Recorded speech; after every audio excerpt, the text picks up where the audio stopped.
Let's see. How do you know if you're a pirate? Oh my lord. I think the screaming people you're killing should be a good indication. No. That's wrong. Oh, I'm sorry. Any guesses, Carl? You have an eye patch and a peg leg and a parrot on your shoulder. Also wrong. Also wrong. Oh, darn. The answer is you just are. All right. Thank you, Flag. I think we should leave that in. Yeah. No, get the dad jokes in the house. Very well put, Carl. Hello and welcome to the American Cinema Foundation Movie Podcast. I am your host, Titus, and today I'm joined by my friends Flag Taylor and Karl-Erik Scott for another of our conversations on Florian Henkel von Donnersmarck, the greatest German director extant. We previously talked about his great Oscar-winning movie, The Lives of Others, Das Leben der Anderen, which was a sensation for its portrayal of the Stasi, of East German communism, and of the predicament of art and beauty in the pursuit of personal freedom. Well, it's 13 years later now, and he has made a movie that is in many ways a companion piece that again deals with totalitarianism and art. And since Carl and Flag are the authors and editors of Totalitarianism on Screen, the book on the lives of others, I can think of no better couple of gents to discuss this movie with.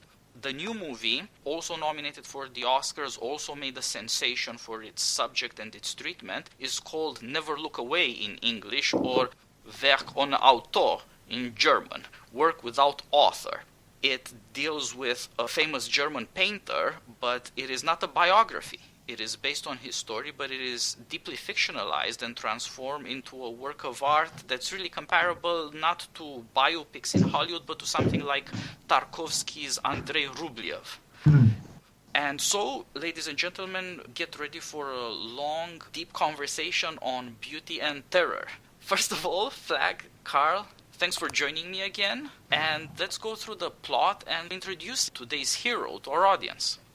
Sure, Carl. Why don't you start and say a few things about Donnersmarck, and then I'll pick it up and do the plot. Yeah, great. Karl-Erik Scott here. So Donnersmarck, of course, is most famous for his very first movie, The Lives of Others, which Flag and I edited a book of essays on. And it's been a long period until this latest work that seems akin to it. In the middle was a movie made with Hollywood, with Angela Jolie and Johnny Depp, called The Tourist.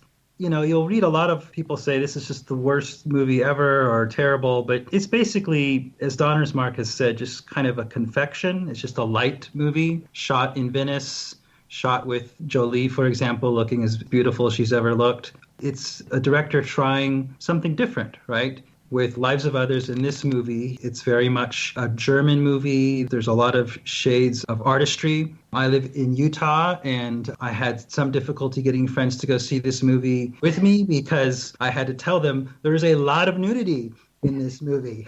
I enjoyed this movie. It has a 3-hour running time. And, you know, once I got about 10 or 12 minutes into it, I was just captivated and lost. I had no awareness of time the way I've had in other long movies, you know, like Citizen Kane or Gandhi or what have you. You know, all three of these movies reflect a great deal of care on Donnersmarck's part in terms of the images that we see. Obviously, The Tourist as a confection does not compare to Lives of Others in this movie, both of which are major meditations on German history and the impact of totalitarianism on everyone, but especially on artists. Yeah, of course, nudity is a great introduction. It's highly recommended. A movie full of beautiful people, beautifully shot. Go see it, people. I completely agree with you that it just does not drag. It is incredibly captivating, and I guess there's just a lot of talent. Of course, Donnersmarck wrote, directed, and produced as he does, but Caleb Deschanel, the director of photography, who's already been nominated for the Oscar 6 times, doesn't need any introduction, does great work. As you said, it's also an incredibly deep meditation. It is also what gives the movie its captivating power. It's a beautiful movie about beauty, and we don't get enough of that. Yeah, so now it's Flag here. Let me just walk through the plot very briefly. I'll try to be as brief as possible. Obviously, the 3-hour film, we can't be too detailed. We'll be here for a long time. I would separate the movie in 3 or 4 basic segments. It starts in 1937. We meet the main character, Kurt Beinart, who's 7 years old. And we walk through Kurt's life for, 30 years. So the movie starts in 1937 and ends in the early 1960s. It's a story about Kurt's life, but like The Lives of Others, what's interesting is that it follows 2 characters and the extent to which their fates are intertwined. And so you have Kurt Beinart, played by Tom Schilling, as the young artist. And then you have Karl Seeband, played by Sebastian Koch, who had played Georg Dreimann in The Lives of Others. And so these 2 characters' fates are intertwined through this 30-odd years of German history. We meet Kurt's family, and his aunt in particular takes Kurt to an art exhibition under the Nazis on degenerate art. And we soon learn that his aunt has some severe psychological difficulties. And Karl Seeband is this Nazi physician who's responsible both for the identification of her as unfit. So he sterilizes her and then eventually sends her to her death in one of the camps. So we follow Kurt from this difficult period under the Nazis to this period under the GDR, birth of communism in East Germany. Kurt gets into art school. He seems to have significant native talent. He's very successful. He's identified by his teachers as gifted, and he soon finds himself painting murals. He's responsible for both the design and the painting of large murals in public buildings that depict the virile proletarian workers, happy and successful in their proletarian work. And there he meets Karl Seeband's daughter, Ellie Seeband, who's played by Paula Beer, and they fall in love and get married very quickly. At this point, Kurt does not know that Ellie's father is the person who's had this horrific impact on his own family. And eventually, Kurt and Ellie decide to escape to West Germany. Am I right in thinking that they escape before the wall is put up?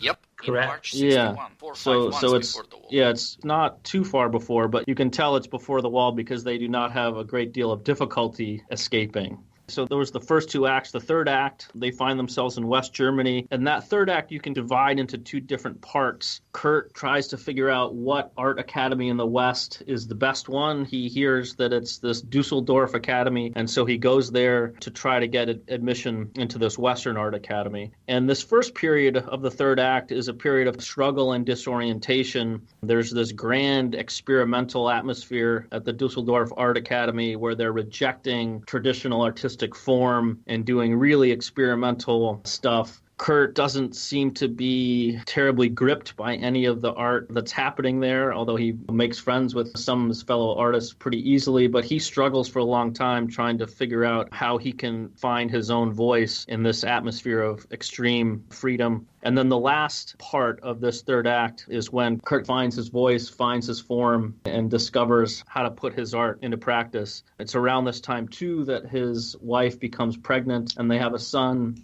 The last scene of the movie, or the second to last scene of the movie, rather, mirrors the opening scene in a gallery where the Nazis are making fun of this degenerate art. And we finish with Kurt's own gallery exhibition in West Germany where his art is being exhibited, and he's talking about the purposes of his own art. It's a very moving film. As Carl mentioned, it's 3 hours long, so it's lengthy, but at no point do you feel bored or do you look at your watch. I think you're gripped the whole time. I guess the one thing I'll add about just the gripping nature of the film is that there comes a point where you're in Kurt's studio where he's starting to figure out what he wants to say, perhaps more importantly, how he wants to say it, where he finally discovers what his artistic form is going to be. I felt like I was watching the last 5 minutes of a basketball game that's tied. Like if you said to me, okay, the last few minutes of the movie are going to be really gripping, but it's going to be a lot of one person in a studio with a paintbrush,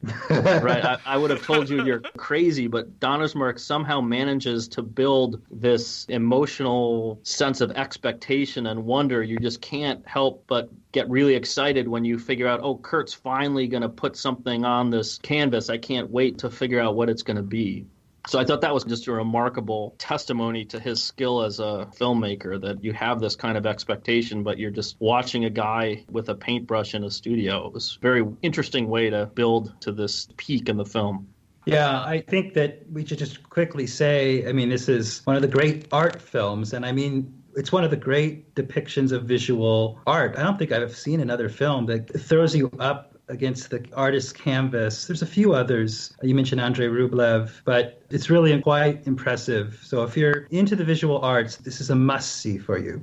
Yeah, and perhaps everybody interested in art is going to be especially interested in this movie. It's rare to find storytelling that's so serious about what do the arts matter anymore, and that at the same time takes all the challenges to art very, very seriously, and nevertheless comes to the answer that art is, in fact, necessary for us in our society. It's also an unusual movie because it deals with a real person, Gerhard Richter, a famous German painter. To a large extent, it is his life story, but then it was fictionalized to the point where it became something entirely different or independent from the man, if that is possible. I bet Donner's Mark will last far longer than any painters of our time, so at some point it will become independent because nobody will know about this anymore. For the time being, there's been some controversy since the painter, who was very involved in telling his story at length to Donner's Mark, then turned around and rejected the movie in rather emotional terms. So the movie, the work of art about art, already has this entire controversy about the identity of the artist built in simply in its creation and reception. Yeah, Gerhard Richter, I mean, one thing that's maybe important about him as an artist for the theme of this film is he was identified with, modern expressionism, but he's sort of the first one that returns to representational painting, at least in a certain stream. And that's certainly how the Kirk character is represented in this film. He's the one member of the Dusseldorf school who just goes back to something like representative painting. I mean, it's adjusted, there's swaths over the canvas, it's paintings of photographs, so that's different. But I mean, many of his fellow students say, "What are you doing? Painting is dead." I mean, that is how modern and how much emphasis on freedom there is at this particular school. And, that's at least somewhat realistic to the situation in the early mid-'60s. And Richter was someone who showed his modern artists there's a way of doing old-style representational painting that has enough harmony with modern things that's legitimate. Mm-hmm. And as we already said, the movie is structured such that you go through several regimes. You start with Nazi Germany in Dresden, you move on to Communist East Germany, also in Dresden, and then on to the West and to modern democratic capitalist West Germany in Dusseldorf at the Academy of Arts. And so there is a lot of consideration of the political context of the arts and of education. And there are, of course, also scenes that seem to abstract from politics. The most obvious ones deal with sitting in a tree in the middle of the countryside, but they are by no means the only ones. There are scenes that deal with friendship between men, with the love between our main character, Kurt Barnert, and his wife, Ellie. These seem to have a kind of independent standing, and the director puts far more work than at first emerges and establishes any number of parallels between different periods of the painter's life and different responses to the task of art. And we will try to get to some of these things in our discussion, but up front, there's only so much talking we can do. It's a very long movie, and I've already seen it twice, and I realized that I was picking up things that I hadn't noticed the first time around, so it's a must-see, even more than a movie that we must talk about. The place I'd like to start is the Nazis and degenerate art. This is the beginning of the movie. It was a famous part of cultural propaganda under the Nazis, a traveling exhibition of Entartete Kunst, degenerate art that represents the worst decay in modernity, since it speaks to nothing but the ugly, the grotesque, and therefore the rejection of life and of the community, since it horrifies the people. This is art, in a sense, at its weakest, when it is under direct political attack, and frankly seems almost indefensible. Any people you would go to anywhere in the world, although they might be decent people and therefore not share the tyrannic violence of the Nazis, would pretty much concur in that judgment. And of course, nowadays, as we talk about art movies or any other such things, they are in fact deeply, and it would seem permanently, unpopular, and therefore very hard to justify. This is a problem that goes way beyond the Nazis, and it has to do with the status of the artist in modern societies. Very briefly put, there's nothing that compares to the ages when various nations produced great works of art that seem somehow defining. There is not going to be another Shakespeare, and there hasn't been one in a long time, or maybe Goethe for the Germans, or of course you can think of Molière, Racine, and Corneille in France. For various reasons, things have changed. So from the beginning, somehow you have to justify what the arts are about. And the movie starts with this exhibition that we are meant to look at. The Nazis convinced that he has the people on his side. You can go around Germany and exhibit all these modern artworks with next to no fear of spreading corruption, because the people kind of hate this stuff anyway, and the artists kind of hate the people back. But next to that, there are these two other characters, the young Kurt Barnard and his aunt, Elizabeth. The boy is talented, has a talent for drawing, for image making, and so the question of what his future will be in this modern situation is already suspended there. But the young lady, who is spectacularly beautiful, played by Saskia Rosendahl, she's a beautiful woman, and she is, in almost all these scenes, sexually provocative in a way that one finds implausible in the Nazi context and the conservative situation in the 30s. But this would seem to go together with what you said, Flag, that she's a nutcase, a good woman, but she's also insane. So she's very abnormal to begin with, and would seem to be exactly what the Germans are afraid of by degenerate art, except that she is a good woman, and she is beautiful rather than the ugliness that they talk about, and she likes this art, and that counts for a lot in the boy's eyes. And so already from childhood he's caught in between these two things. What is closest to him, his own most, and what he loves dearest, is endangered by the situation he lives in, and this situation will be reproduced throughout his adult life and seems to be essential to his education. Yeah, I would just say real quickly that the Aunt Elizabeth character, she's the one who says, hey, I like some of this art. So she's the first glimmering, besides Donnersmarck's own camera, that there might be a different view of this art. I mean, I think viewers will be surprised when they hear the Nazi lecturer on the decadent art. They'll kind of find themselves saying, well, I kind of agree with a lot of what he's saying. And you see some of the paintings are, in my opinion, repulsive. But then you see some of the Kandinskys, some of the others, and gosh, I think you have a mixed reaction as a 21st century person. The other thing to say about Elizabeth is, yes, she has mental issues. But later in the film, she defends herself, saying, it's only here and there that I get confused. And the big mental breakdown she has follows immediately her participation in a Nazi rally, where she is the one who hands Adolf Hitler a bouquet as he's passing by in a parade.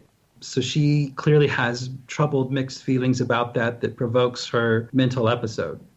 Yeah, I agree. The one thing I'll add about the exhibition under the Nazis and then just following that thread through the rest of the movie, one of the main thrusts of the movie is to show you how seriously the Nazis and the communists take art, right? It's not enough just not to allow Kandinsky's and Miro and whatever else to be exhibited, but they actually have to train people to see degeneracy when they look at this art. So in other words, they can't just leave well enough alone, right? But they actually have to teach people how to look and how to see in the way that they want them to see. And the same thing, right, under the Soviets. Soviet art has to portray certain themes in a particular way, socialist realism and all that, the proletarian workers. And so I think Donnersmarck wants to show you how seriously both of these totalitarian regimes took art and the extent to which both understand the necessity that they use art to their own advantage. Well, and both the communist socialists and the national socialists make a case for their kind of preferred art as being more, A, representational, and thus having an opportunity to bring out the natural beauty of human life, and B, more concern. The communist lecturer gives a fairly powerful speech about the way a lot of modern Western artists, they're all about their own self-expression. It's all me, me. And there's something to that. Ultimately, Donnersmarck film causes us to reject this line of thinking, but he shows us that it's fairly similar for both of these totalitarian regimes. Mm-hmm. So the status of individualism is in question here. Totalitarian regimes, to a large extent, emerged as criticism of liberalism, that is to say, of the politics of individual rights. The problem with individual rights is that it can make collective action impossible. It can make people prefer their own self-expression or their whims or just their reasonable comfort to what they might need to do for the community or what they may owe to politics. In this place, as opposed to others, both the Nazis and the communists were emphatically more political than we Democrats are, because they really did say, as one would have said in any place outside of liberal Europe or North America, that art does belong to the people, that art should be censored by the political authorities. Now, that opinion is almost unthinkable in liberalism, but that is a very small exception, even nowadays, among the various political communities. Individualism is, to begin with, threatened. And in some ways, individualism was what was on trial in the politics of the 20th century in Europe, and the results were really catastrophic. It is arguable that civilization ended, and the movie makes quite a strong argument in two ways. One of them is how clueless Western artists are presented to be, and in another way, the horrifying destruction of the totalitarian regimes. Whatever people might think about self-expression, those people who took self-expression to mean radical political actions wiped out everything in their path. Right. They weren't proven to be good or right, but they were certainly proven to be strong and often victorious. And that turns out to be very problematic. Donnersmarck starts from two forms of madness. The beautiful aunt, Ellie, she is mad, but she's not mad in the way the Nazis say she's mad. A couple of signs of that are, for example, that she has a capacity for prudence. She says she likes modern art, but only privately to her nephew to encourage him, and she makes sure to shut him up, as we all had to learn under totalitarian times about speaking in public about things that might be dangerous. She's smart, she's somewhat prudent, she's not merely crazy. And whatever may be said in favor or against her taste, which the movie doesn't show much about, her madness is not the kind of political madness that the Nazis have in mind, and nevertheless she is indeed sterilized and murdered because the Nazis have problems that are more serious in their minds than the beauty of art or its ugliness. It is the life or the health of a population that is supposed to be reduced to a political obedience and to a war plan. And people who do not subject themselves to that willingly and enthusiastically are often slaughtered. The Nazi in this story, played so disturbingly well by Sebastian Koch, great German actor, is not a soldier, he's not part of German politics or of the Wehrmacht, he is part of the SS enthusiastically, but he's a doctor. He represents the way that the Nazis perverted something worse than art, but related to it. What is meant by the goodness of life. The argument that he makes as a Nazi is that there's not enough money, there's not enough food for everybody. We have to take care of the healthy and exterminate the sick. There can be no equality among human beings. The healthy must exterminate the sick for the common good. Yeah, I was struck by Carl Sieben's character, the neat parallelism that Donnersmarck sets up. So you have the fate of art under these three different regimes. Sieben, to me, represents science, right? He's first and foremost a man of science. And so, as you suggested, Titus, he's a committed Nazi in a way, but then we also see, once you get the birth of the GDR, that he's a man who can flourish in any political circumstances. And that, I think, is deeply troubling, right? That you have this character that can somehow rise to the top in any regime. And he even finds success in the West when eventually his Soviet patron has to go back to Moscow. The Soviet major who had turned a blind eye and allowed him to not be identified as a Nazi, he leaves and he gives Sieben this warning. And so then he makes his escape to the West. And once again lands on his feet and is successful. And so I think the movie shows you that science, in a way, is not a solution to these political troubles, right? That men of science can use their gifts in a variety of tyrannical circumstances and not pay any price for it. Yeah, there's an interview about this film where Donnersmarck says in Germany, both teachers and doctors had a lot of power and were given inordinate power. A big deal is made with Carl Sieben's character about the fact that he is violating the Hippocratic Oath. So there's a classical view of medicine that his view has put aside. And this is visually represented in the film by an image of him in his office. He's posing next to a skeleton on one hand and a diagram of a woman's womb with a baby in it on the other. He is simultaneously a giver of life, a bringer of death. There's a powerful scene of him delivering a baby that's having trouble in the labor, and that's what allows him initially to survive in the East German regime. And later on, he's going to be the director or major consultant for a West German hospital, and he's with gynecology. And he's also, it's important to say, skilled at abortions as well. Yeah, so science or skill would seem to be neutral morally. Yeah, so when he saves the life of the Soviet major's son, this is what allows the Soviet major to become indebted to him and therefore not alert his Soviet masters to the presence of this Nazi. But the Soviet father, the major, at one point he asks Sieben, why did you do that? And Sieben says something like, well, because I can. Yep. And that sort of encapsulates his being in one line, right? It's amoral scientism run amok. It's interesting, though, because Kurt's character at one point is asked by one of his fellow communist workers, why are you painting that sign so meticulously and beautifully? And he echoes the line, because he says the same thing. I guess the doctor has responsibility with what he can do. The artist has responsibility with what he can do. That's what I'm getting from that parallel. Mm-hmm. But it also asserts the inequality of man in terms of skill or art. Yep. The point is made by the Nazi doctor explicitly. He says the only way to survive in this world is to be the best. Not good, not one of the best. Be the best. Don't we believe in that? Isn't that why we reward the best athletes? It's March Madness now. Isn't that why we throw so much money at celebrities? Or in Silicon Valley meritocracies? Isn't it because we believe in being the best as a justification of human action and perhaps of human life? But of course that is at odds, as science must be, with our democracy. It is at odds with our principle of equality. Mm-hmm. And in the case of medicine, it would mean health only for the healthy, not health for the sick. Right. So this would seem to be constitutive to who we are as people. We are stuck, struggling between loving everyone in some way or allowing for the fellowship of everyone in a democratic, equal way, and preferring excellence, the best, not just everyone.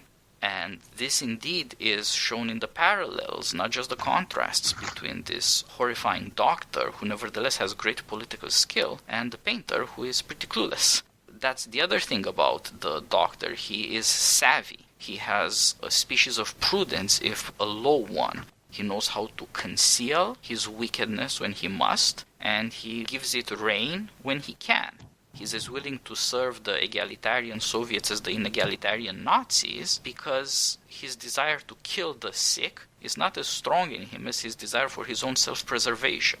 Right. And so, in fact, for him, excellence is a way of hedging his bets. He puts himself first, not his principles. Again, the Nazis are presented as essentially thugs, people who believe in the proposition that crime pays. That is another version of the statement, I do it because I can. Mm-hmm. This doctor murders people in large quantities, if possible, because he can. When he can no longer do it, he stops doing it. It's not the principle with him. Yeah, a couple plot details we haven't mentioned yet. Sieben and his ability to thrive. He thrives to such an extent in the GDR that he wins some sort of award that's given by the party, right? For humanism. He gives this speech about how, well, I'm just a cog in this great machine. So he's perfectly skilled at repeating socialist propaganda. And then, of course, the other thing we haven't mentioned, Sieben discovers his daughter is pregnant with Kurt's son and then contrives a medical reason why he needs to abort the child, purportedly for the health of his daughter. So he aborts his own grandchild. And then, I think, suggests to his daughter that the unfortunate result of this will be that she can't have children. So, unlike Gerhard Richter, in Kurt's case, his father-in-law is the actual man who signed the death warrant for his aunt. So that's a Dickens-like connection that doesn't play out in real life, but Donnersmarck, I think, used it skillfully.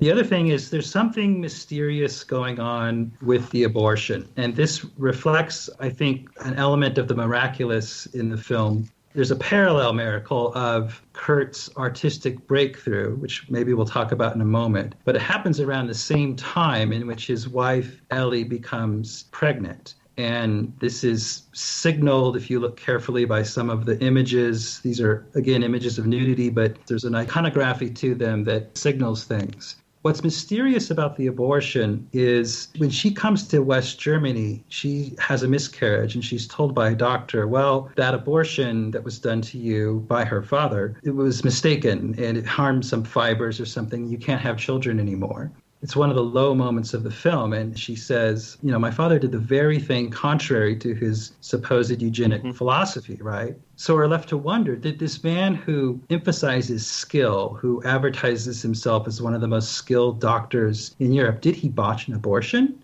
Or did he actually try to botch the abortion? It's not clear.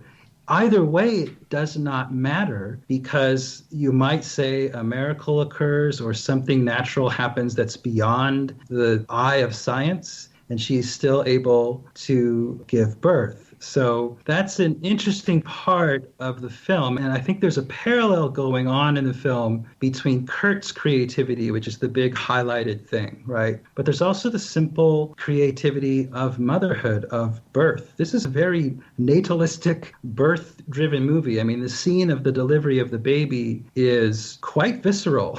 And we've mentioned the nudity. So there's an emphasis on the importance of motherhood here that maybe is Donnersmarck's answer to what Titus is raising about the problem of talent. Talent could take you in a eugenics direction, but Donnersmarck has done something to undermine that. Ellie is as important, and her creativity is as important as Kurt the artist's. Mm-hmm.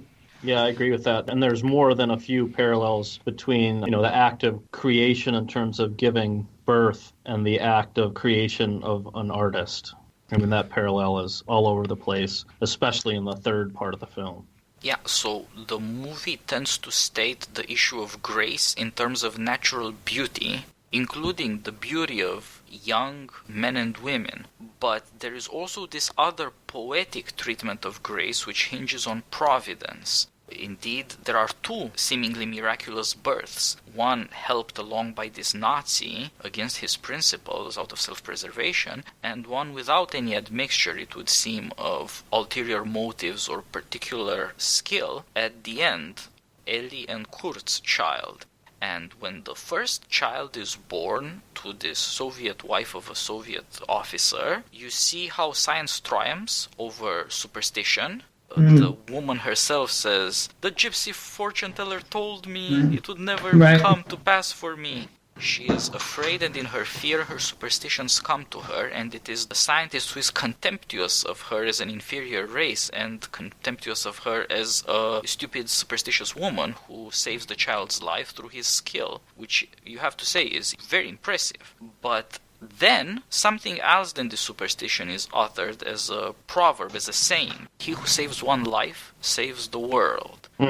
This is one of the few very charged religious statements in the movie, and it turns out that it is by saving this child for purely self-interested reasons, and even by the horrifying episode later of aborting his own daughter's child, that later we come to the miraculous birth at the end, because had not the Nazi looked out for himself, he would not have had the daughter, and all this stuff happen later.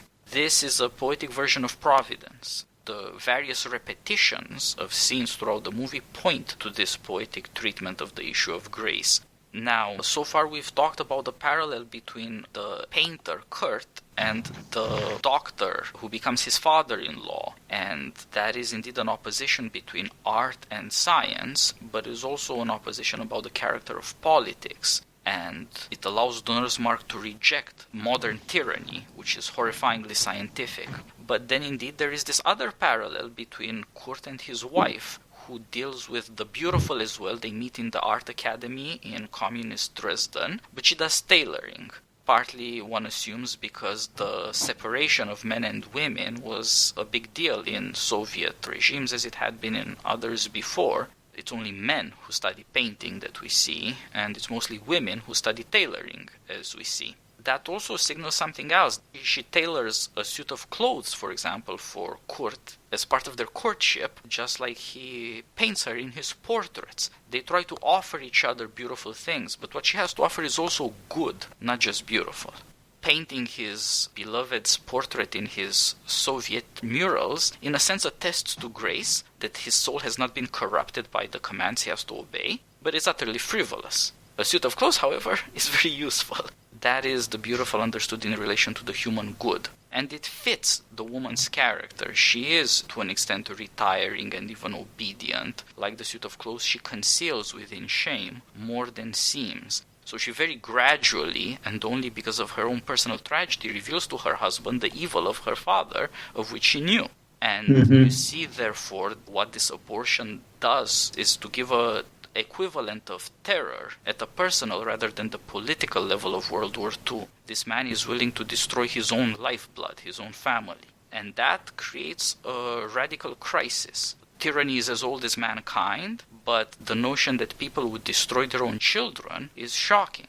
The notion that it could be done by a modern theory of science and politics is even more worrisome, of course. That would seem to repeal human shame, which is what prohibits the people who know about this man's evil to talk to each other. And the human concern with self-preservation is not even possible at the level of the family anymore. You can't even say, sure, we're dealing with tyranny, but we have to take care of each other in some way, and we'll make the best of it as best we can. That will not do, because the corruption of these modern tyrannies will enter the family. And just like this SS monster turned communist ideologue does it to his own family, so also we see in the nice, kindly German family of Kurt Barnard a failure of love. They see that this woman who's part of the family, Kurt's aunt, she's nuts, and so they sent her to a Nazi hospital. Now, they didn't know what was going to happen. They hoped that the doctors would help her, but the truth is that they just didn't want to deal with how nutty this woman was. That was a failure of love before it was a failure of prudence, of giving somebody over into the hands of Nazi doctors. And that's tied up with another thing about Kurt's family, which disappears about a third of the way through the movie. His mother keeps badgering the father to do the practical thing and join the Nazi party, which he won't do out of basic decency. And he eventually does it, and it then costs his career after the war. And that's what his wife says to him. This will be your capital after the war. Having joined the party before the victory, you're going to prove by your loyalty that you deserve rewards. And it, in fact, it turns out to destroy the family. The self-seeking and the shamelessness and the failure of love are not wicked. That woman is not evil, nor her husband, but they are weak enough that their failures end up provoking catastrophes. And the father reacts to his new humiliation in communist East Germany. He is not allowed to teach anymore. He is not allowed any honor anymore because of his flirtation with the Nazis, by committing suicide, because he's reduced to the ugly job of washing steps. He's reduced, that is to say, to what poor people do. After that, the family disappears, which is a silent judgment on the part of the director on them. We are not shown the mother of the family, only her screams. Kurt sees his father having strangled himself in the attic, and he doesn't console his mother. He just disappears from his family from that moment on. Not everybody gets redemption, and you don't have to be a monster to be involved in evil that ends up being monsters. That's a very harsh situation, again, to do with the crisis of individualism and of love. There is an entire way of life that dies there. Thereafter, you see Kurt trying to reconstruct on the basis of love, even with all the compromises of his evil father-in-law, some evidence of human goodness and of the goodness of life. Yeah, Donner's Mark shows us, I think, more vividly than anything I've seen, the suffering of Germany. Now, granted, that suffering is wrapped up in immense guilt in most people going along with the Nazis, and then most people in East Germany going along with the communists. But I think you have some insightful points about Kurt's family, but I think overall we feel bad for them. Kurt's father was in you might say, an impossible situation, right? His life was ruined because he would join the Nazis. Then after the war, because of a very strict denazification policy, he has no possibilities for employment. We are shown in one of the most haunting scenes, the destruction of Dresden by the Americans and the British. The one, I think, major moral failure on the part of the Allies. I mean, Dresden is symbolic of the entire strategic bombing campaign. And this is something that was represented in Gerhard Richter's art. We're told early in the movie that Dresden is the most beautiful city in Europe. So art is beautiful, but it can be wiped out.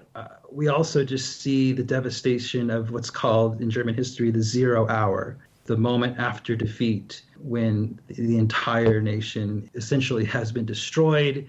Most people have been morally compromised. It's a terrible situation. So I do see this movie as Donnersmarck sort of paying homage to that degree of suffering that his own people have gone through. Maybe this is a good transition to talk about something that initially seems more light and fun, and that's the Art Academy in the West, Dusseldorf, which in my mind represents, Western freedom at its most anarchic. So, yeah. So, Flag, maybe you could tell us a little bit about that art school. Yeah, let me introduce that just by way of a comment of the overall theme of the film that connects to your point about the suffering and ugliness of what the Germans went through. So maybe some of our listeners will remember that the inspiration for The Lives of Others was this remark that was made by the Soviet writer Maxim Gorky. He's reported to have heard Lenin say something like, oh, Beethoven's Appassionata is my favorite piece of music. I could listen to it every day, but I won't listen to it because if I did, it would disable me from smashing the heads I need to smash to complete the revolution. And so in that film, the beautiful, in a way, is understood as a restraint on, revolutionary brutality and ethics. And so one way to look at this film is Donnersmarck is sort of doubling down and asking the question, well, can you evoke and find the beautiful in Lenin? In the darkest, ugliest moments of the 20th century, those things are true. Can you find beauty in the ugliest truths, right? And so that seems to me the challenge of the film. So we get all the experience of the ugliness of the Nazis and the communists. And as Carl mentioned, then you find Kurt in Dusseldorf at this premier academy. And what I was struck by when Kurt visits the academy to try to apply, he literally gets a tour of the academy to see what each particular artist is doing. I wish I had seen the film more recently. It's been a month or so, and I would remember some of the particular things, but I think it's just an utter disaster. I mean, it is anarchic. It's a mess. There's nothing remotely beautiful. And there's even one scene where you see one of the artists, he's sort of like a used car salesman. He's trying to convince these bewildered bourgeois Germans to buy what he's selling.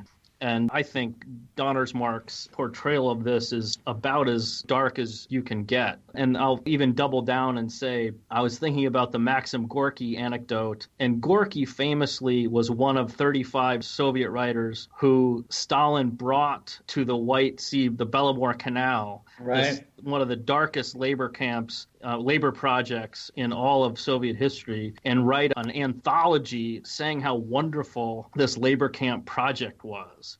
And so in a weird way, I thought that there was a parallel between Gorky and his fellow useful idiots going to this camp and these useful idiots at this art academy in the West who are just doing absolutely nothing to seek the beautiful, and it's just utter corruption.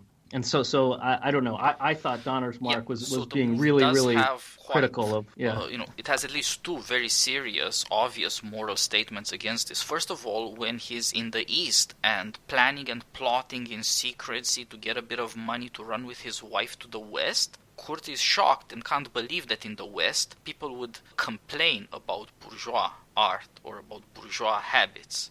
He thinks that escaping to the West will mean some of the things he doesn't like about the communists are going to be off his chest. Whereas, in fact, of course, in some ways, rabid leftism was art in the West. And that is a deep humiliation for people who come from communist tyranny. The other statement is just before Kurt, fearful, eager, goes to see this school that he has been accepted to. You see him actually run from the east to the west. He's got nothing but a small briefcase. His wife and him, they're in a refugee center before they can manage to do anything to live in just poverty, not homeless poverty. And he's done all this so that he could find a better life. And some of that is distraction. You see him go to see Psycho and have a Coke with his wife. And then this academy. And I'm telling you, movies and Coke are a much better sign of Western freedom than this ridiculous academy. And the whole moral drama and the risk of life and sacrificing everything he had left behind him in the East, compared with this dreary nothingness, is tacit criticism by montage rather than diatribe or rant,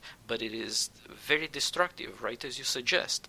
Now, I will say in defense of these kids that it's not their fault. We're talking about 20-something kids brought up in prosperity by parents busy hiding from them how hard life is, who are just playing around. They're doing stupid things playing around. There's a girl who slashes canvases. There are these guys who do what would now called be video art, or this sort of MTV thing, painting themselves one white, the other black. There's some lady shooting arrows at the canvas, and I have nothing against women shooting arrows, but that's not art. And then we get to my favorite guy in this whole academy, who becomes the best friend of Kurt throughout the 2/3 of the movie, played by a lovely young German actor, Günther Preußer, who does for a living beating nails into canvas.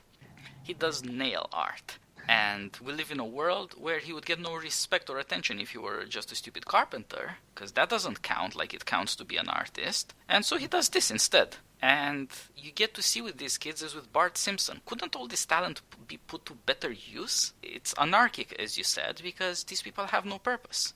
And there's a kind of weird abdication of teaching, right? You get this supposedly wonderful director of this academy, but we're told that if you're a student at the academy, you're never supposed to show him anything that you've produced. He gives a few speeches. One of them, there's a German election coming up, and he says, don't vote, vote for art. And then he makes some comment, too, that parallels something that the socialist art teacher in the GDR has said. The socialist teacher said all art should be in the service of the people. And the academy director in Dusseldorf says something like, only art can restore people's sense of freedom. So on the one hand, there's this, putting art on this pedestal, taking it utterly seriously and having these grandiose expectations for what it can and should accomplish. On the other hand, there doesn't seem to be anyone who's willing to sort of push the students to help them accomplish what he thinks it should. So it's a very strange atmosphere. Yeah, and I would just add to this saying that I read it more as tragicomedy than as dark. I mean, I think it's a very fun and funny set of scenes when you're introduced to the academy. And modern music, nice jazzy, funky stuff. So it's not bad. And it's a relief, frankly, after what we've experienced cinematically in the eastern part of Germany. So I think Donner's Mark is having some fun here. The serious part of it is that this director does sort of lay out a creed of absolute individual freedom, that really no one can judge the achievement of your art except yourself, and that this is the only possible response to, the Nazi horrors, right? And so somehow Western freedom is caught up in what they're doing there. And it's presented, I guess this is the leftist aspect of it, but you can think of it as very libertarian as well. This is the proper response of a free society to the horrors of World War II. And we actually learn a kind of interesting personal story about that own director in that light. So I think the basic thing we could say here is that Donner's Mark has ingeniously given us, on the one hand, the Nazis and the communists attacking modern art, right? Not representational enough, not serving the common needs enough. And at the other extreme, there's this Dusseldorf Academy, which is this is the place where people say painting is dead. And it's all about individual expression, dogmatically so. And then it seems that Kurt's achievement is to find a place in the middle, right, where he's going to use some elements of the modern freedom and he's going to use some elements of representational art. And I think that's important. the ending is kind of anticlimactic, but it involves these buses honking. It's going to sound strange for me to describe it that way, but that echoes a scene earlier in the movie where the Elizabeth character gets these bus drivers to all honk in unison. And she says that is what the artist wants to achieve, that kind of blaring, dissonant, but somehow exciting. So Donner's Mark simultaneously, I believe, has a respect for that and a respect for the old representational traditions. So he's trying to weave a middle path. Yeah, and you can see from Donner's Mark himself that his movies tell stories. And it is only the movie as such that tells you all the story in a way that none of the characters, for example, involved can quite grasp it. They have different levels of understanding of what goes on, but there's more to understand, and that means that in a way it also can be shared, that you can learn and you can tell other people. This is what we mean by calling art representational. There is a form of storytelling, and it is comprehensible in a reasonable way. Now, I will say about this art school that it combines the highest promise of modern reflection on the beautiful and the obvious polished mediocrity that actually corrupts more or less everywhere you look, the arts. And that is an unsettling thing to have to deal with. As I said, I don't blame these kids or most kids who want to be artists because it's natural for kids to want to be noticed, to have somebody who thinks that they're worth some attention. But they are taught from an early age that they should be narcissists and that they should be addicted to fashions, to try to catch the new trend and ride it, because it's a world where nobody gives a damn about you. This is the only way. This is what we nowadays call celebrity. And it's, of course, now in its death throes. Far more you hear about celebrities now being reevaluated as monsters than you hear about new celebrities being created. But it wasn't obvious then. It seemed like it was the future, and a lot of people who weren't wicked or even that stupid just fell for it. And indeed, a lot of talent was corrupted by this, because that's the way. And so the bus is honking. This is done, first time it's in Dresda, it's in Germany. These are very conservative, rigorous people. They do not have the freewheeling manners of Americans. It is a very strange and unusual thing. The blaring of the honks of the buses is a gesture of social provocation. It is a disturbing of the peace in a place that actually takes that seriously. And that is tied up with why it is exhilarating. It has to be transgressive. And that is modern life. Art has to be shocking to even attract attention. Well, I think, the three of us are, I guess for lack of a better word, more conservative in our taste for art. I mean, I believe that the 20th century was sort of afflicted by this avant-garde disease. You always had to be one step ahead of everyone, and that led to a lot of bad things becoming art. But I don't know that, Titus, you say it's in its death throes, but that's the problem with art in the 21st century, that the death throes just keep going on and on and on and on. I think Donner's Mark is trying to push us forward, trying to say there were some good things in the modern art impulse, and then obviously showing us Dusseldorf some very bad and ridiculous things. So how do we push forward? For him, Gerhard Richter is an example of how to push forward. The composer, who is a coincidence, also named Richter, Max Richter, that he uses for the film is also, I think, an example of, combining some things like modern dissonance with, narrative structure, classical structure. So I think that's what Donner's Mark is for. So I would just, again, encourage anyone interested in the arts to heed his voice and to see this film.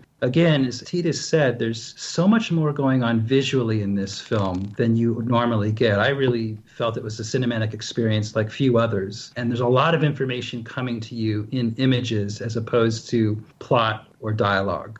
It's different that way from Lives of Others, which is a very plot-driven film.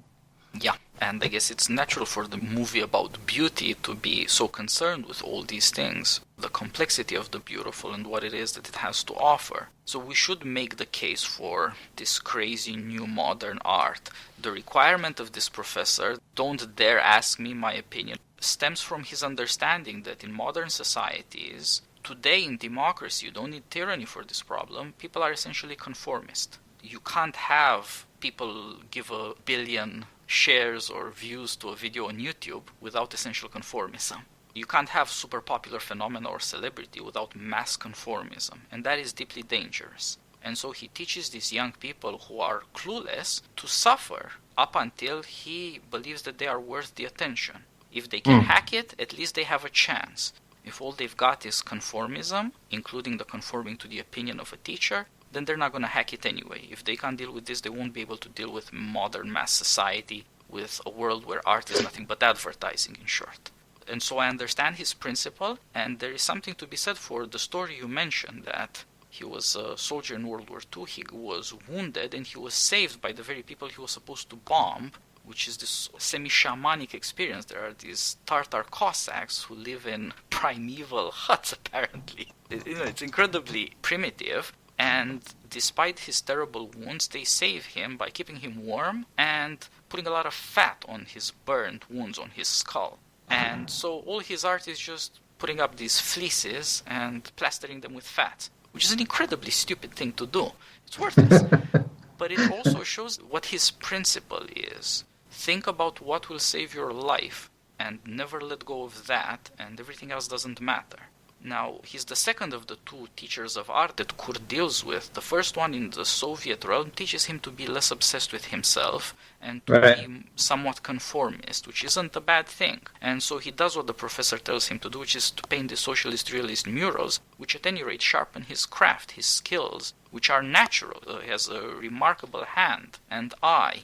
But at the end of when he runs away from Soviet East Germany, he sends a letter to that professor to explain himself in a way which is a sign of respect. But there is nothing that he can offer that man, because all of his art will be damned now that he is an enemy of the people by running away, and so everything will be destroyed. But also because he just has nothing to offer, because he's not an artist. Whereas in this other case, at the end of the movie, he does send an explanation to his new teacher in Dusseldorf, and he offers him one of his paintings, because now he does have something to offer, and that is a deeper sign of respect for what this man had to offer him. A man who saw the crisis he was going through, and who told him that what he's doing is garbage because it's just fashionable. Yeah. And that he has something better to do. And that's, of course, fairly demolishing to be told that, but if you can't hack it, how are you ever going to do something?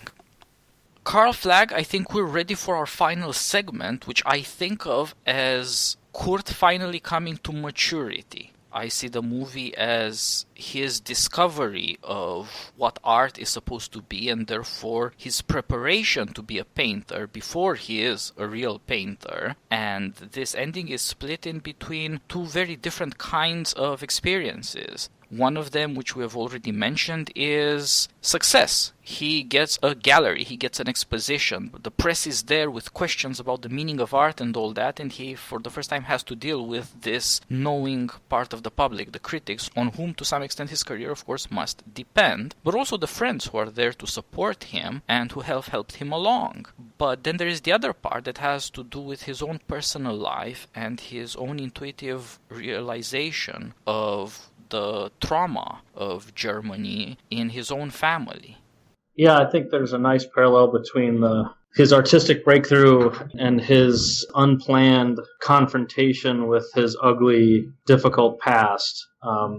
Part of the discovery, well, there are a few things that push him along. One is the mundane task that his father-in-law gives him of getting his passport, and that leads him to this passport photo. And then the other detail is the West Germans have finally found this guy Kroll, who is the director of the eugenics program. And so this guy's picture is on the front page of a newspaper. Kurt sees that, and so even though he doesn't necessarily know that there's this concrete connection between Kroll and his father-in-law, he nonetheless puts these two images together artistically. So again, his discovery of beauty is pulled out of the ugliness of these images from his past. Yeah, so he develops this technique, which we haven't talked much about, photorealistic painting. And one of the things he does is to project photographs, newspapers, like you mentioned, on a big screen that's a canvas, and to draw them out and then to paint them.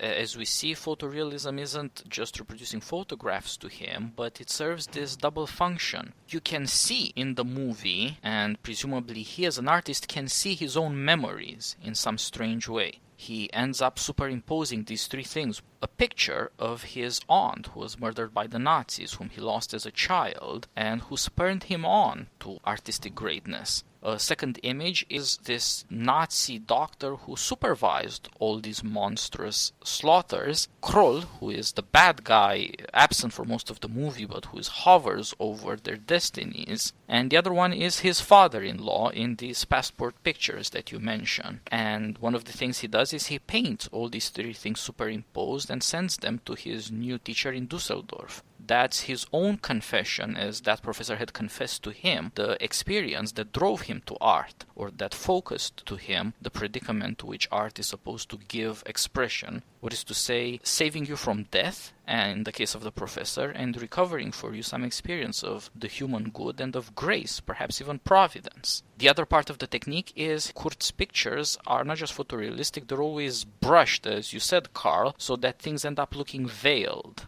Yeah. And that seems to correspond to this experience that's typically human, but also specific to this artist. Even as a young boy, his aunt told him never to look away, not to hide things from himself by putting his hand in front of his eyes, which puts everything else out of focus, in a blur.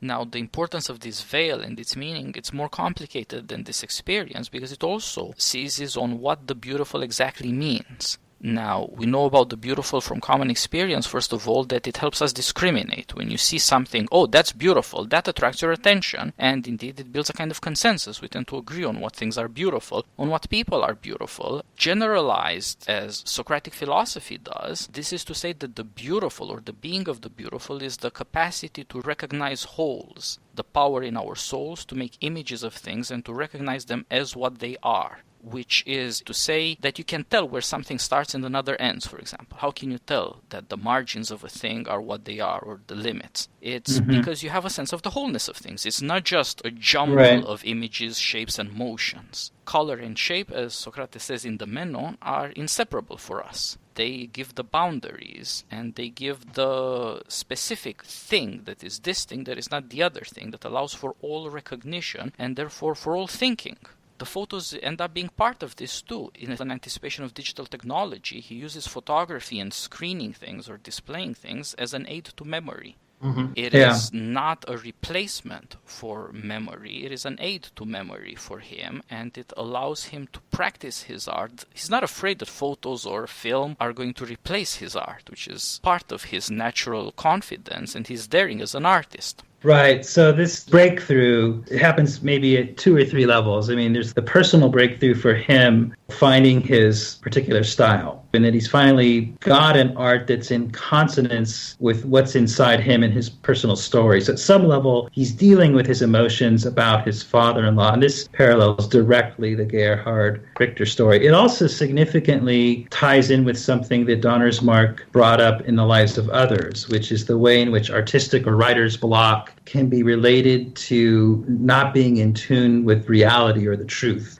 That the Georg Dreimann character in that film has the most trouble writing when he's not aware of key things going on in his life. And the breakthrough only comes at the end of the film when he learns the full story behind the Stasi surveillance of his life. Similarly here, Kurt makes the breakthrough when he intuitively senses, he knows his father-in-law was involved with the Nazis, but he doesn't know the details. And so this art, this juxtaposition of these images is his really coming to terms with his intuitive sense that that's the case. And what he doesn't know, and we never get any evidence that he does know, is that there's even a connection to his own past, the image of his aunt. I mean, there's more to say about the artistic breakthrough. Again, it's very excitingly portrayed. Titus and I both feel, if you look carefully at the artistic breakthrough scene, that there's a suggestion that providence is involved, that God helps shut, or the wind shuts this shutter at a key moment that allows this juxtaposition to happen. That's obviously pretty interesting.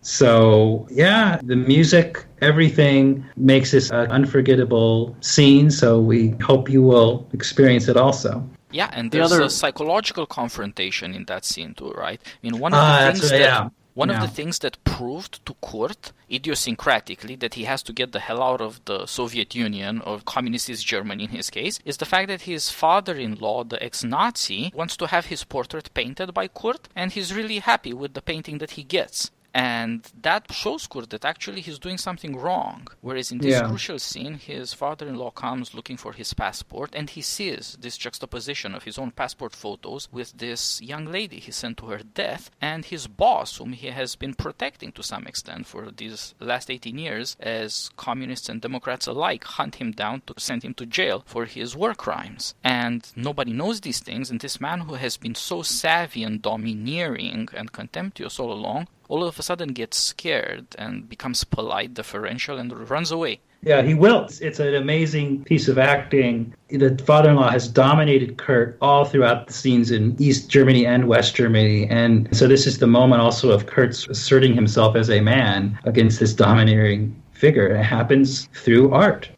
And you see he's the inverse of Siegband, is in a way the perfect inverse of Kurt, in that the reason that he's been able to live his life in the way that he's wanted to and seemingly not be touched by all the evil that he's been involved in is that he never faces things. He never looks things squarely. He never sees things for what they are.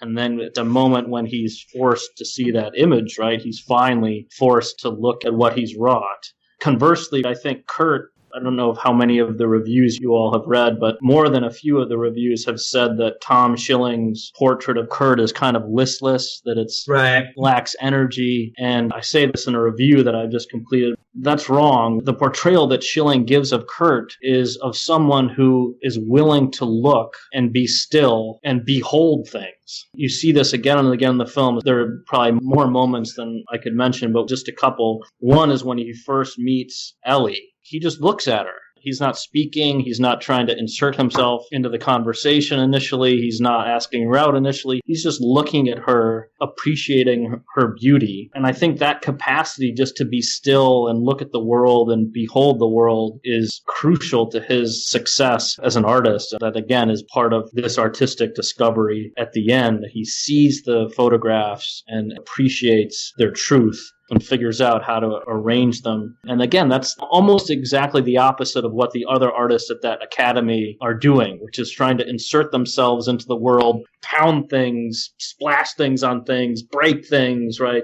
Be active, and he's just the opposite. That's very true. There's nothing violent in him. And I completely agree with you that the characterization is very good and thought through. It may not be eye-catching, it's not the sort of thing that gets you rave reviews or awards, but it happens to tell the truth because it connects the man's art to his character. Part of what he has done is witness what has happened in his own life, very much like a spectator. It really is the case that in certain ways he's a coward. He has never confronted his father-in-law, for example.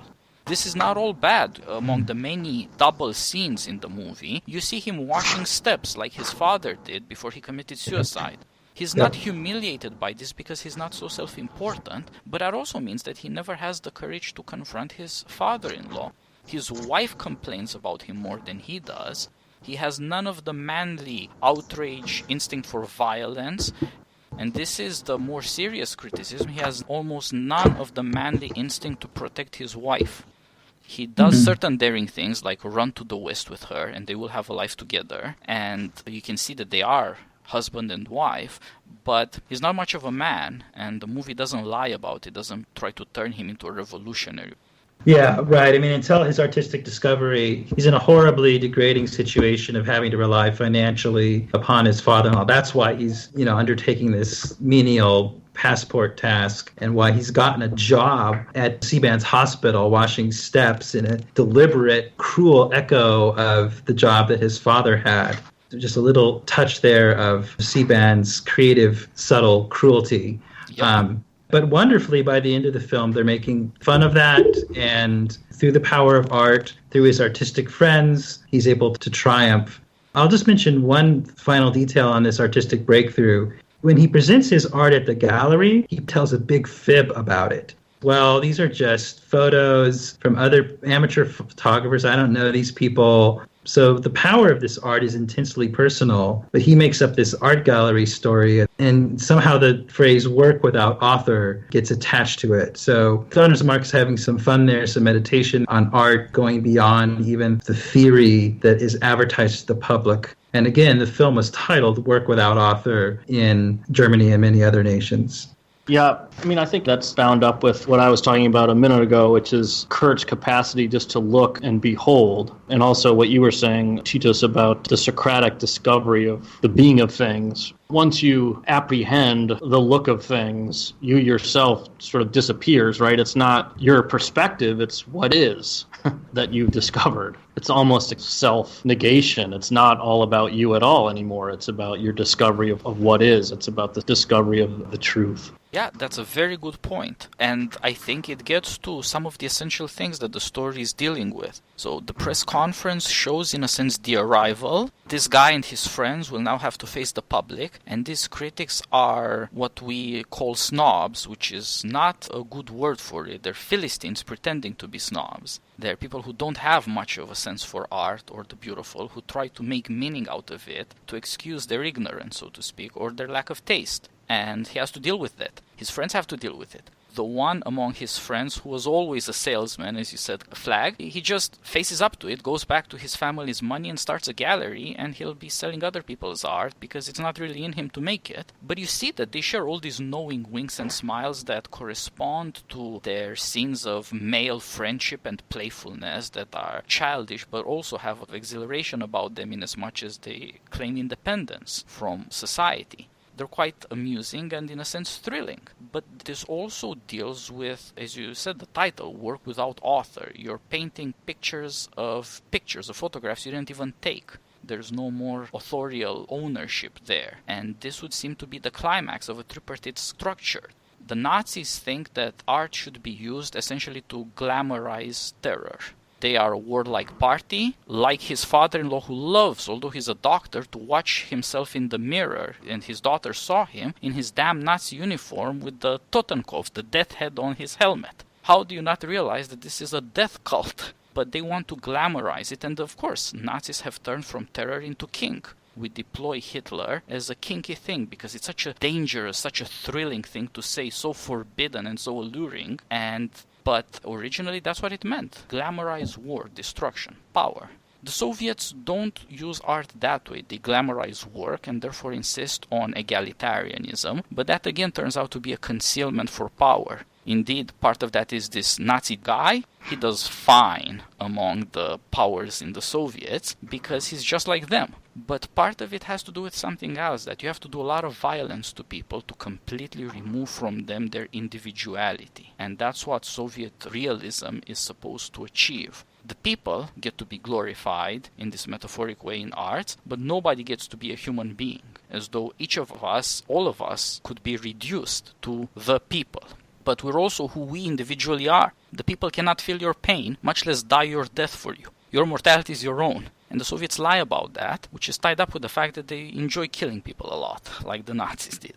Democratic capitalism, in the third part, is a different sort of beast. It's confused, it's chaotic because of the character of freedom, but it also makes this other thing possible. You don't necessarily have to obsess over yourself, but you don't have to lie about the fact that you're a human being exactly either. It is at least possible with a certain degree of prudence and luck to make your works of art and expect that they speak, that they have an effect on people that is neither reducible to a political command nor to a personal idiosyncrasy. That's the meaning of work without author. Of course, the author is the author of his work and the authority on his work for that reason. But it doesn't mean we can do what we always try to do in liberal democracy. Ask him what the movie meant. Ask him what the picture meant. Why do you need the picture if you can get an explanation then? Or what good is a picture if it's not good enough with an explanation? This reminds me of the fine American poet Wallace Stevens, who famously said the poem should resist the intellect almost successfully. It's a long struggle. It's hard to get to these things. Insights have to be earned in some sense.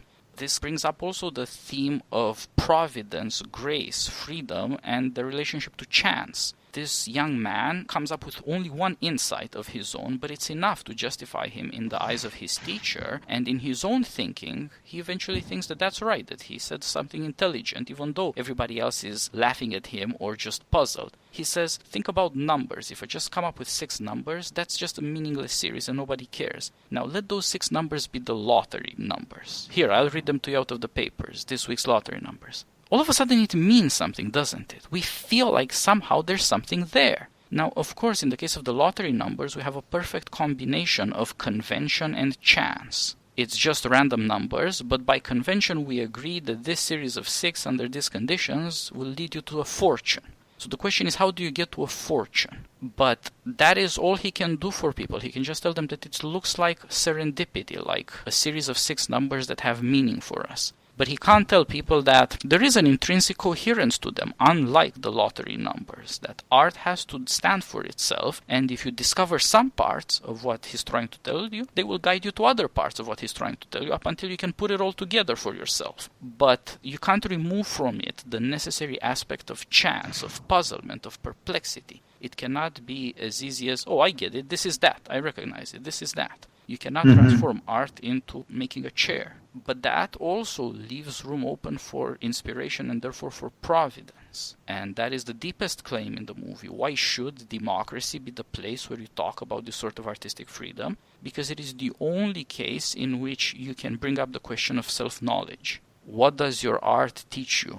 What does it teach you about being human and therefore about your own specific predicament in the way that you are capable of learning? The lies he tells to the press seem to be necessary, partly because they wouldn't listen to anything else, but partly because he has to protect for people the experience of encountering art without having somebody explain it to you before you've even seen it.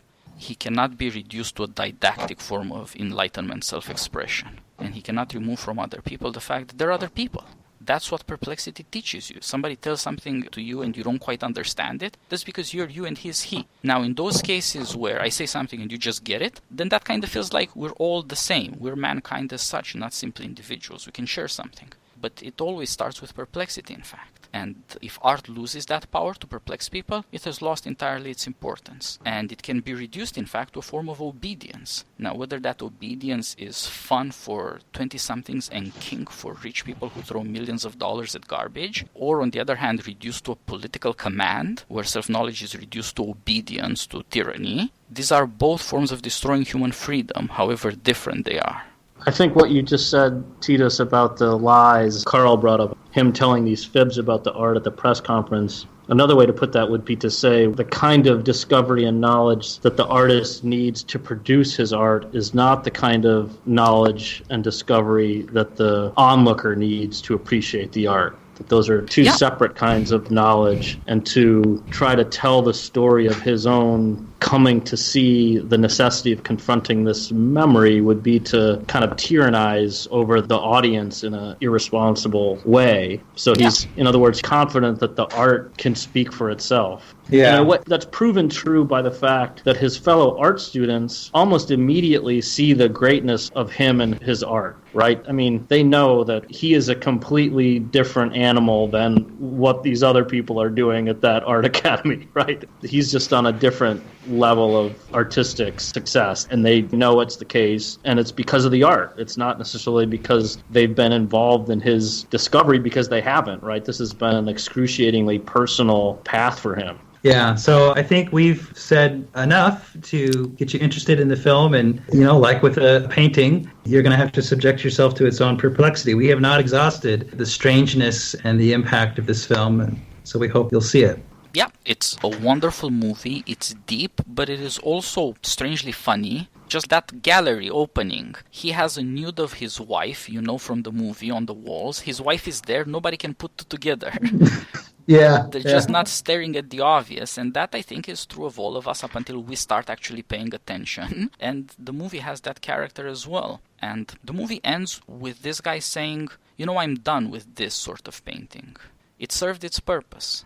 But his future as an artist is going to be something else, and in a way that preserves the independence of the artist. Donner's Mark doesn't want to tell you this is the truth about this artist, and now you can reduce him to the story I have told you. It is just his education. It is just his coming to his first deserved success, but which also he has to go beyond, and he says he's going to be doing something else from now on. He's very interested in color palettes, which doesn't really make a lot of sense. You'll have to wait to see what he actually does with that. Yeah, I mean, Gerhard did have different shifts in his style, but I think it's fair to say that a lot of them do fit with this initial breakthrough. You're right. I mean, we don't end the film saying he's arrived at the style, and that's that. There's room for development and freedom, and yeah. Well, Carl Flagg, thank you for joining me. It has been a long and lovely conversation. I can only say in our defense that it's not as long as the movie. And let's do this again sometime soon. Sounds good. Thanks. Thank you.